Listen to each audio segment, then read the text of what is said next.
শেষের ঘণ্টা বেজে গেছে। লেখক, পাঠক ও প্রকাশকদের সমাগমকে এবারের মতো ইতি জানাবার পালা শুরু হলো। একবারে শেষে এসে প্রতি বছরের মতো এবারও প্রশ্ন, প্রকাশকদের প্রত্যাশা কি পূরণ হয়েছে? এবারের মেলায় পাঠকদের উপস্থিতি ছিল আশাব্যঞ্জক।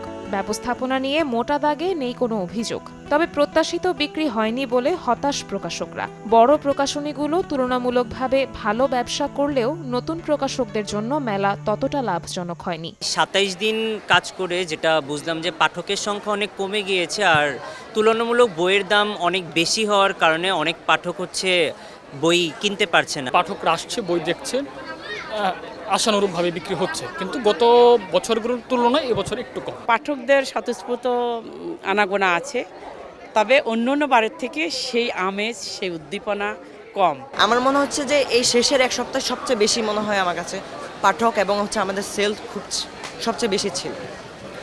আর মেলার শুরুতে প্রথম 2 সপ্তাহে যেরকম সেল হয়েছে এর থেকে দ্বিগুণ সেল হচ্ছে 14 ফেব্রুয়ারির পর থেকে। গতবারের বইমেলার তুলনায় এবার তেমন বিক্রি হচ্ছে না বললেই চলে। আর ঝামেলা তো দেশে একটার পর একটা লেগেই থাকছে। আমি নিজে স্টলে আসতে যে পরিবার প্রবলেম জ্যাম ফেস করি, পাঠকরা সেক্ষেত্রে কম আসবে, এটাই স্বাভাবিক তো ঝামেলা লেগেই থাকে। আগামী বছর প্রকাশকদের সব প্রত্যাশা পূরণ করতে বইমেলা নতুন পরিকল্পনা নিয়ে হাজির হবে বলে আশা সংশ্লিষ্ট সকলের।